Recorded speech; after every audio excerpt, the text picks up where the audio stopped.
My wife secretly married her best friend's brother after stealing $250, $0 from me, then sued me for half our house and inheritance I never knew she was entitled to. How do I fight back against this betrayal? I never thought I'd find myself in a situation where everything I believed about my marriage was a lie. It all started with a simple suspicion, but that suspicion turned into a full-blown nightmare that I couldn't wake up from. One day, I was just going about my usual routine, expecting nothing more than the normal chaos of work and home life. Little did I know, I was about to stumble onto something that would change everything, something so shocking, it felt like a punch to the gut. It all began when I noticed some odd financial discrepancies in our bank accounts. My wife, Lisa, had always been a bit of a spender, but lately, her spending had gone into overdrive. She was buying expensive clothes, jewelry, and even trips that she never mentioned beforehand. I brushed it off at first, thinking maybe she was just trying to treat herself after a stressful week. But then I found out she was secretly withdrawing large sums of money, 10, 0 here, $15, $0 there, without telling me. I asked her about it and she'd brush me off, calling me paranoid or accusing me of mistrusting her. But I wasn't paranoid. Something was wrong. I started digging through the bank statements more carefully, and that's when I saw a pattern of transactions that made no sense. The money was going to an account I'd never heard of, and it was being transferred to a person named Mark, who I later found out was her best friend's brother. I didn't even know she had a best friend's brother, let alone that she was secretly funneling money to him. I was furious but also confused. What was she doing with all that cash? Then, I noticed she was acting differently around me. She'd be cold, distant, and sometimes downright bitchy for no reason. She'd snap at me over nothing, roll her eyes when I tried to talk to her, and she suddenly started working late more often. I'd ask her where she was going and she'd lie, saying she was out with her friends or at some work event. But I knew better. I'd catch her sneaking around her phone, hiding messages and deleting call logs. I started to feel like I was losing my mind, like I was living with a stranger. One night I decided to follow her. I had a gut feeling she was hiding something and I couldn't shake it. I waited until she left for her supposed work dinner, and I followed her car. She drove to a small, fancy hotel downtown. I parked across the street and watched her go inside. I saw her meet someone I didn't recognize at first until I looked closer and realized it was Mark. They were kissing, holding hands, and clearly more than just friends. My stomach dropped. I couldn't believe it. My wife, Lisa, was cheating on me with her best friend's brother, and they were sneaking around behind my back. The shock hit me hard. How long had this been going on? Was she planning to leave me? Was she using me for money? I felt betrayed on every level. It wasn't just the affair. It was the lies, the deception, the way she had manipulated her way into my life and then turned around and betrayed me like this. I had trusted her with everything, my heart, my money, my future, and now I saw her with another man planning her next move as if I was nothing. I stayed there across the street until she left the hotel, then I got in my car and drove home in silence. My mind was racing, trying to process what I'd just seen. I knew I had to confront her, but I also knew I needed to plan carefully. I didn't want to just explode and say something I'd regret. I needed answers, and I needed to figure out what this meant for us, for my life. And that's when I started to realize how deep this betrayal went. It wasn't just about the affair, it was about the money, the lies, the manipulation. She had stolen $250,000 from me, and now she was marrying her lover in secret. She was planning to take everything I had, my house, my inheritance, and leave me with nothing. I'd never been so angry, so hurt, so betrayed in my life. I knew then that I couldn't let her get away with it. I had to fight back. But how? That's what I'm trying to figure out now. The next morning, I couldn't sleep. My mind kept replaying everything I saw the night before, the kiss, the secret hotel, her sneaky little meetings. I felt like I was in some twisted nightmare I couldn't wake up from. I kept asking myself how I missed all the signs, how I didn't see the cracks in our marriage forming right in front of me. But more than that, I was furious. I had trusted her with everything, and she had been lying, cheating, stealing from me all along. I decided I had to confront her.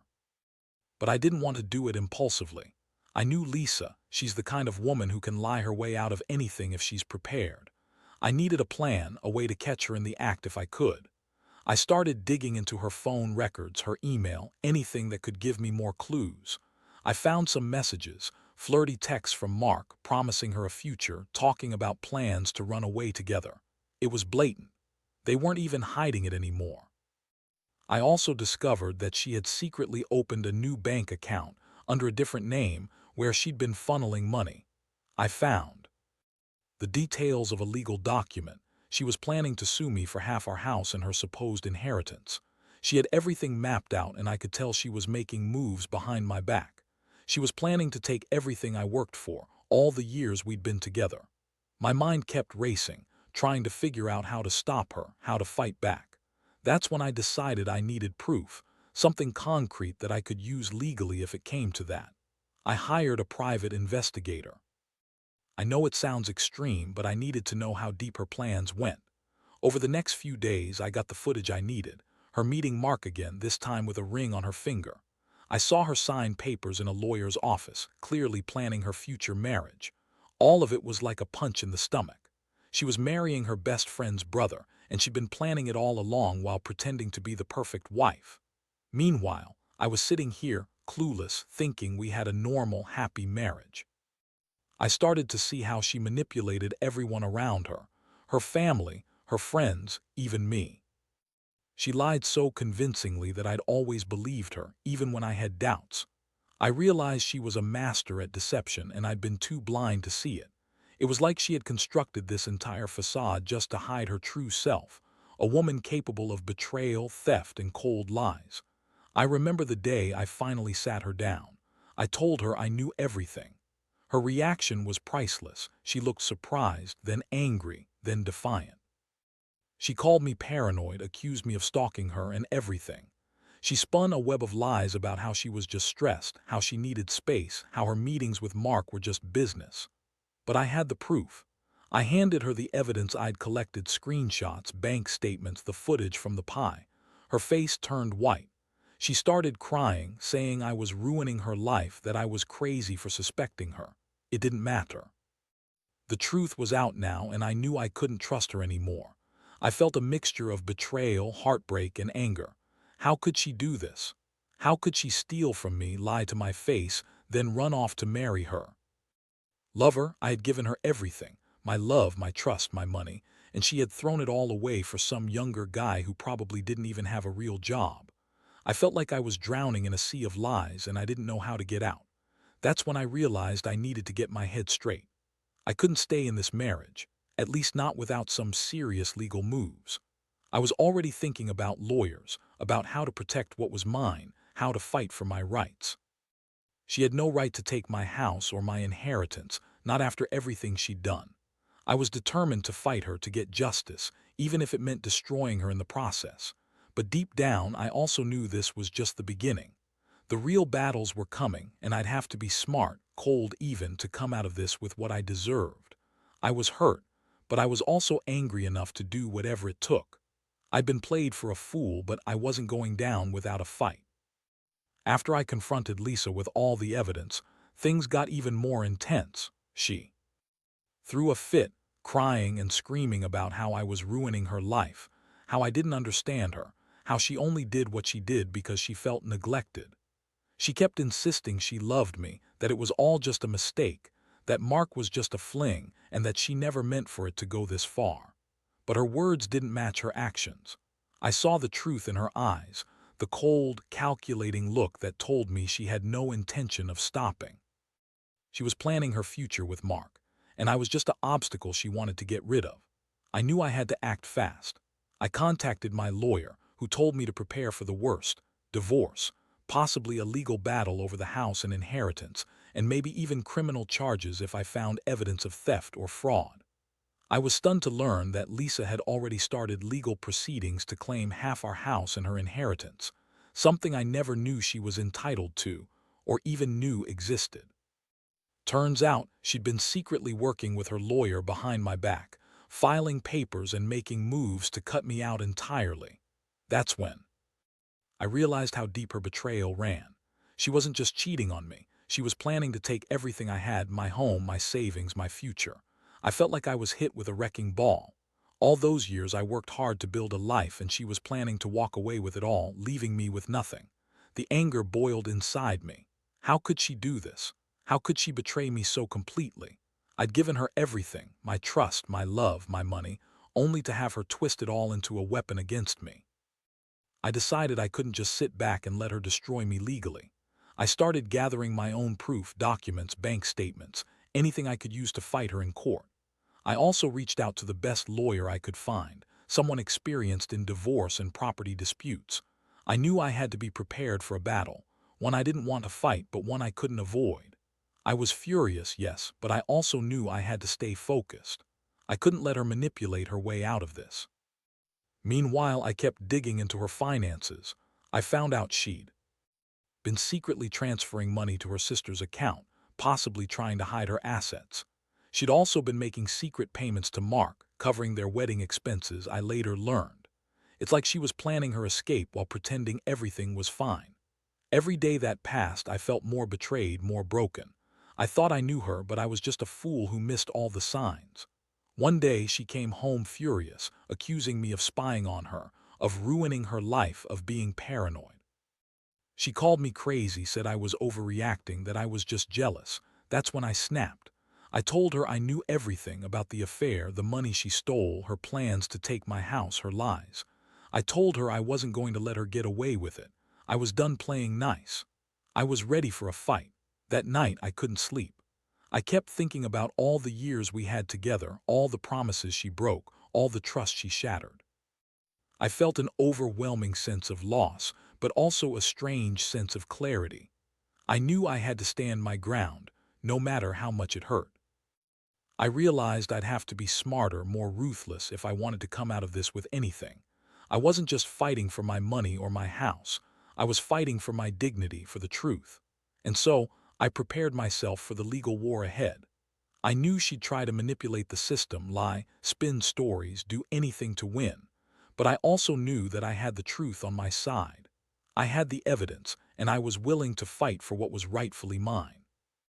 I was hurt, yes, but I was also angry enough to do whatever it took to expose her lies and protect myself.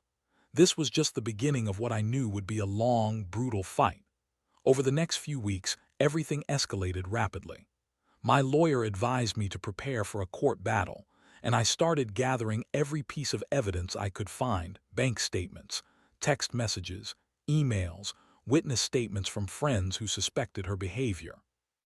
The more I dug, the more I realized how deeply she had planned her betrayal. She'd been secretly siphoning money, forging signatures, even manipulating her family to turn against me. It was like uncovering layers of a conspiracy I never knew existed. Meanwhile, Lisa's attitude shifted from defiance to outright hostility. She'd scream at me, call me paranoid, accuse me of trying to ruin her life. She'd lie through her teeth about her whereabouts, about her intentions. She claimed she was just trying to fix our marriage. But I knew better. She was trying to cover her tracks, stall for time, and buy herself more leverage. Every time she looked at me with those cold eyes, I felt like I was talking to a stranger, someone I barely recognized, someone capable of anything to get what she wanted. One day, she brought her lawyer home to discuss the divorce. It was a tense, ugly meeting. She sat there, smirking, trying to act innocent while her lawyer pushed her claims: half our house, her inheritance, a large settlement from some supposed marital funds. I sat there, seething, knowing she was lying through her teeth. I had proof that she had stolen money from me, cash transfers, receipts, even recordings from the private investigator, yet she was trying to spin it as if I was the one at fault. I decided I needed to take control. I filed my own court motions, demanding a forensic audit of our finances and requesting an emergency restraining order to prevent her from selling or transferring any more assets. I also hired a financial expert to trace all the money she'd taken. It was a brutal process, watching her try to deny everything, spin stories, and manipulate the system. But I had the truth, and I was determined to fight her every step of the way. One night, I caught her secretly meeting with Mark again. She thought I wasn't watching, but I had set up hidden cameras. I saw them planning their wedding, talking about how to split everything, how to make it look like she had nothing to hide. It was disgusting. She was marrying her lover, planning her new life, all while pretending to be the victim. That's when I realized this wasn't just a betrayal. It was a calculated war she was waging against me. I confronted her again, this time with all the evidence laid out. Her reaction was a mix of anger and desperation. She called me crazy, said I was stalking her, and accused me of trying to ruin her reputation. I looked her straight in the eyes and told her I'd fight her in court until I got back what she stole and made sure she paid for her lies. I told her she wasn't getting away with it. I was done playing nice. The hardest part was dealing with the emotional toll. Every time I saw her, I felt like I was reliving the betrayal. I trusted her with my life, my money, my future. She had used me, manipulated me, then discarded me like trash. But I also knew I couldn't afford to fall apart. I had to stay strong, focus on the facts, and do whatever it took to protect myself legally. Looking back now, I realize how naive I was. I thought I knew my wife, thought we had a solid life. Turns out she was living a double life, married to me, secretly planning her escape with her lover, stealing from me, lying to everyone around her. The pain runs deep, but I'm learning to channel that anger into action. I'm not going to let her get the best of me. Instead, I'm fighting to regain what she took, piece by piece, and to make sure she faces the consequences of her betrayal. The court battles dragged on longer than I expected, and each day brought new surprises. Lisa's lawyers tried every trick in the book, filing motions to delay, claiming I was emotionally unstable, arguing her entitlement to the inheritance, and even trying to dismiss the forensic audit. But I had my own team now. My lawyer, a financial forensic expert, and a private investigator who kept feeding me updates. I wasn't going down without a fight. Meanwhile, Lisa's behavior grew more erratic. She'd show up at the house, screaming, crying, trying to manipulate the situation. She'd lie about her whereabouts, deny any affair, and spin stories about how I was ruining her life.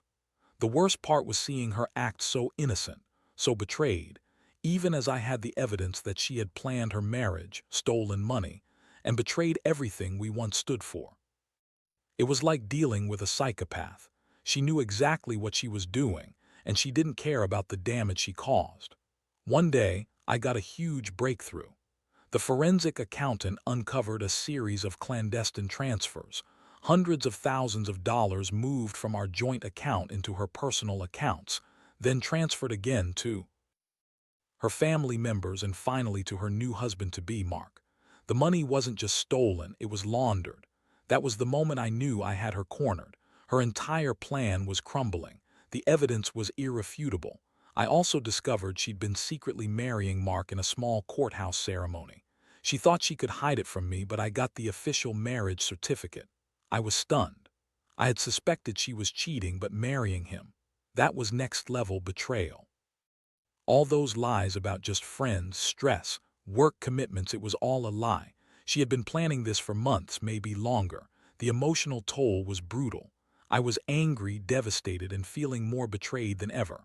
I kept asking myself how I missed all the signs, how I didn't see her true nature sooner. I felt like a fool, but I also knew I had to stay focused. I couldn't let her manipulate her way out of this. I had to make sure she paid for what she had done, legally, financially, emotionally. In the courtroom, I laid out everything: the evidence of her theft, her affair, her secret marriage, the lies. My lawyer argued convincingly that she had committed fraud and breach of trust, and that her attempts to claim half the house and inheritance were invalid because she'd been secretly planning her escape. The judge listened carefully, and I could see the weight of the evidence turning the tide in my favor. The day the judge finally ruled was a relief, but also bitter.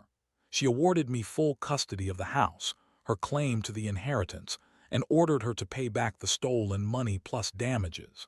Lisa's face twisted in anger and disbelief. She tried to argue, to cry, to manipulate her way out of it, but the evidence was too strong. She was legally exposed, and her plans had been shattered. That night, I sat alone in the house I thought I shared with her, feeling a strange mix of relief and emptiness. I had fought hard and won, but the scars of betrayal run deep. I realized I had been living in a fantasy, believing in a partner who was capable of such deceit. I learned that trust is fragile and that sometimes the people closest to you can hurt you the most. Looking back, I've come to understand that revenge isn't just about getting back what's mine. It's about reclaiming my dignity and moving forward. I don't know what the future holds, but I do know I won't let someone's lies and betrayal define me. I've learned to be more cautious, more guarded, and to never ignore the warning signs again. If there's one thing I want others to take from my story, it's this. Trust is earned, not given blindly, and if someone shows you who they really are, believe them the first time.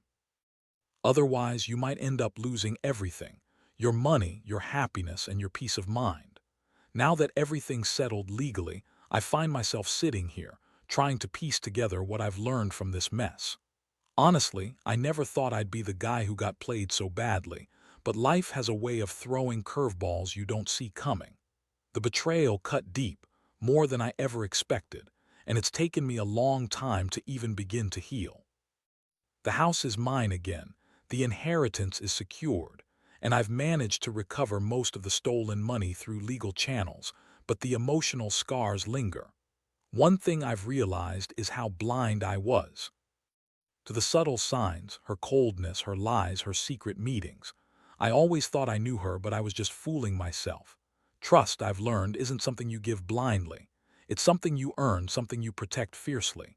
I wish I'd paid more attention, asked tougher questions, or even just listened to my gut more often.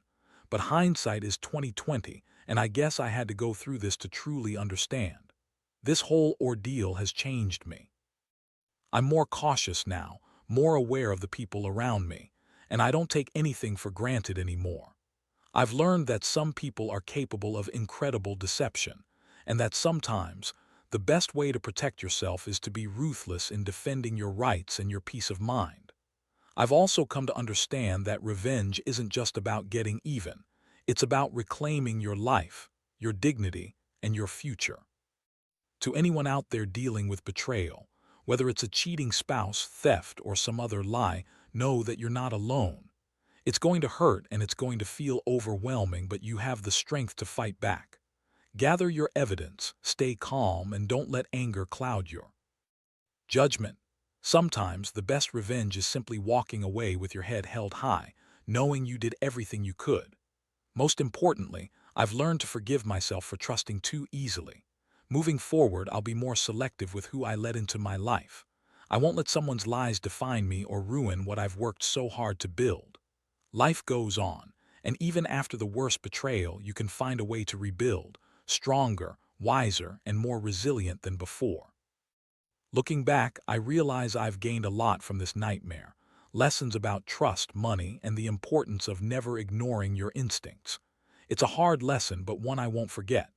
I hope my story serves as a warning to others. Be vigilant, be cautious, and never settle for less than the truth. Because in the end, it's the truth that sets you free, even if it comes at a painful cost.